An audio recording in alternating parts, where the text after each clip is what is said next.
Hello guys, welcome to RP academy.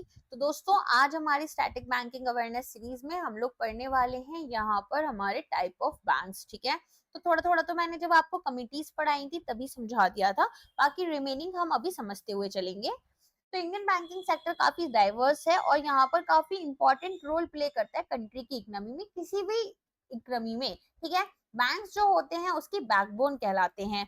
तो यहाँ पर अलग अलग तरह के बैंक्स हैं जो कि हमने देखे, राइट। तो सबसे पहले सेंट्रल बैंक, जो कि आरबीआई है इंडिया के लिए। हर एक कंट्री का उसका सेंट्रल बैंक होता है जो रेगुलेट कर रहा होता है बाकी बैंक्स को। फिर कमर्शियल बैंक्स है जिसमें हमारे पास पब्लिक सेक्टर, प्राइवेट सेक्टर और फॉरेन बैंक्स आते हैं। देन डेवलपमेंट बैंक्स और स्पेशलाइज्ड बैंक्स जैसे एग्जिम, सिडबी, नबार्ड।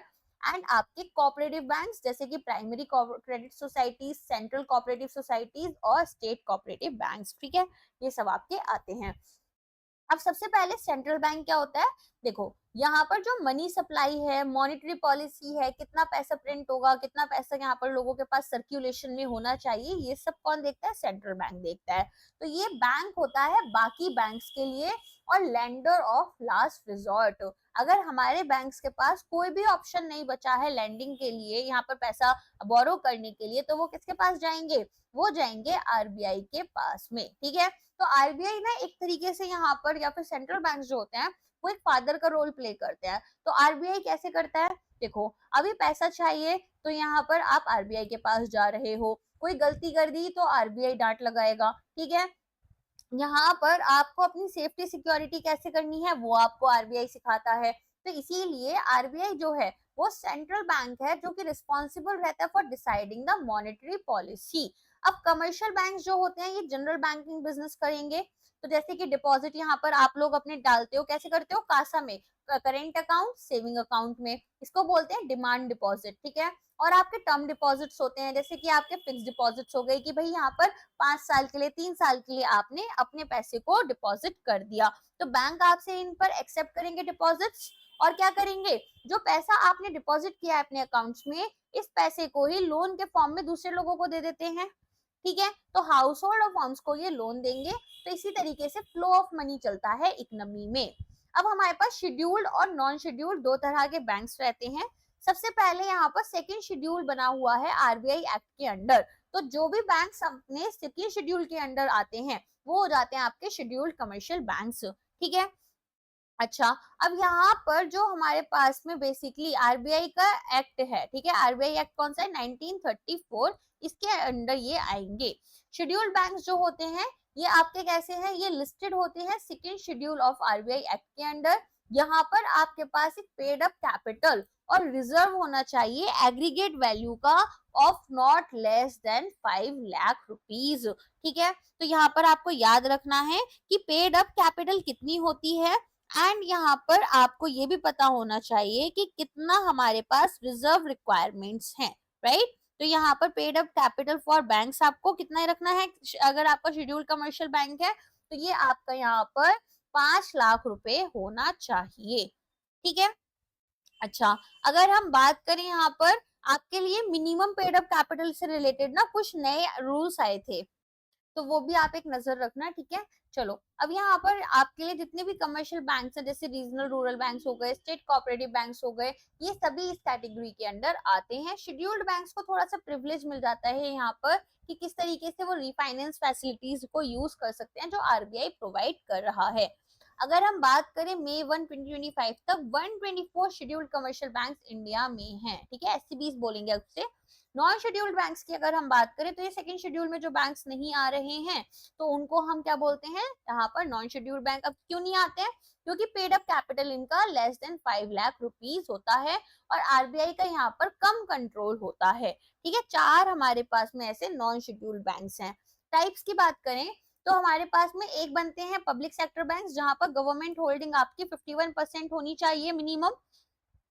तो ऐसे 12 बैंक्स हैं यहाँ पर।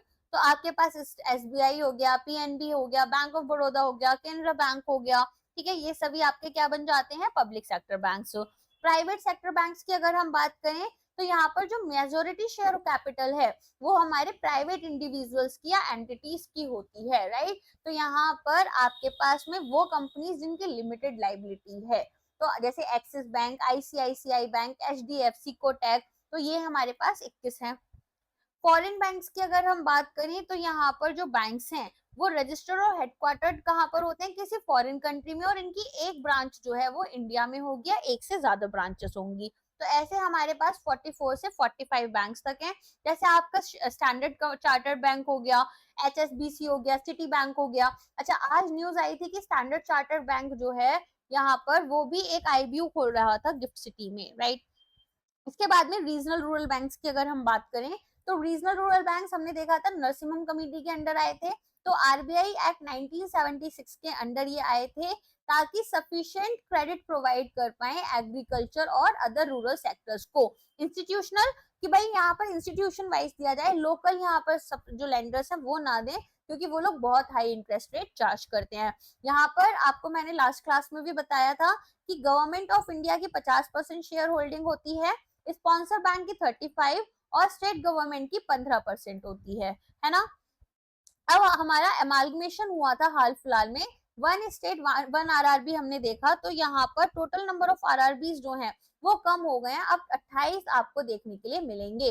प्रथम बैंक, ठीक है, मुरादाबाद उत्तर प्रदेश में, ये यहाँ पर आपका फर्स्ट आरआरबी था। इसके अलावा अगर बात करें हमारे पास और कौन से बैंक्स हैं, तो डेवलपमेंट बैंक जो कि फाइनेंशियल इंस्टीट्यूशंस का काम करते हैं, राइट। तो यहाँ पर इकोनॉमिक डेवलपमेंट के लिए ये काम करते हैं, इसीलिए डेवलपमेंट इनका नाम रखा गया है। और ये medium and long term loans provide करते हैं, किसको, एंट्रेप्रेन्योर्स को, एक्सपोर्टर्स को, ठीक है। और काफी इंटरेस्ट रेट इनका कम होता है। तो बेसिकली हम क्या चाहते हैं कि इकोनॉमी को कैसे डेवलप कराएं, तो इसमें आपके एग्जिम बैंक आता है, export import bank of India, SIDBI आपका आ जाता है। सिडबी आपने देखा होगा, आपके बहुत सारे लोन्स के जो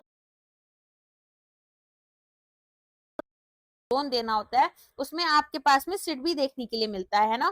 तो यहाँ पर आपके लिए सिडबी हो गया। इसके अलावा नबार्ड हो गया, national bank for agriculture and rural development. अच्छा, मुद्रा योजना भी आपकी सिडबी के अंडर ही आती है। कोऑपरेटिव बैंक्स, तो ये कोऑपरेटिव सोसाइटीज के जो लॉज हैं उनके अकॉर्डिंग काम करते हैं और यहाँ पर क्रेडिट प्रोवाइड करते हैं फार्मर्स को काफी चीप रेट पर, ठीक है। तो यहाँ पर क्या होगा, देखो बहुत सारे लोग हैं, मान लो एक गांव है, एक गांव के कुछ लोगों ने मिलकर क्या करा, पैसे एक साथ दिए, है ना, और एक बैंक बना लिया। अब ये जो बैंक है इसके कस्टमर्स भी यही लोग होते हैं, ठीक है। तो यहाँ पर चीपर रेट्स पर ये काफी लोन्स देते हैं और अर्बन सेक्टर्स में भी काम करते हैं, ऐसा नहीं है, ये एक एग्जांपल है आपके लिए। अब अर्बन कोऑपरेटिव बैंक्स भी आपके रहते हैं अर्बन और सेमी अर्बन एरियाज में।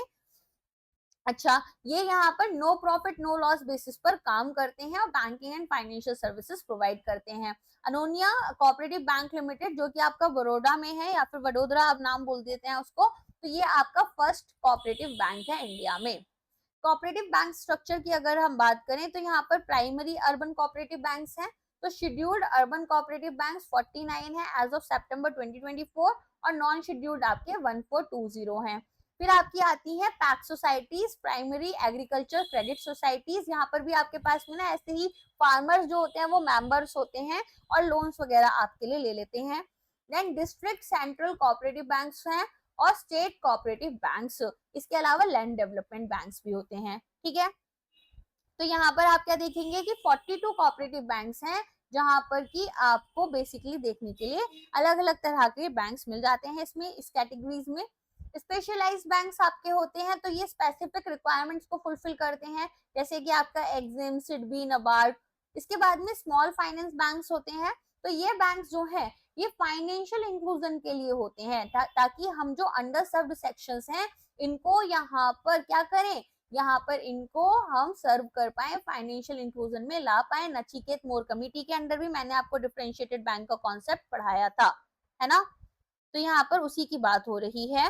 तो ये हम बिजनेस यूनिट्स, स्मॉल और marginal farmers, micro and small industries और अनऑर्गेनाइज सेक्टर के लिए लेकर आए हैं। तो 11 स्मॉल फाइनेंस बैंक्स हैं हमारे पास में।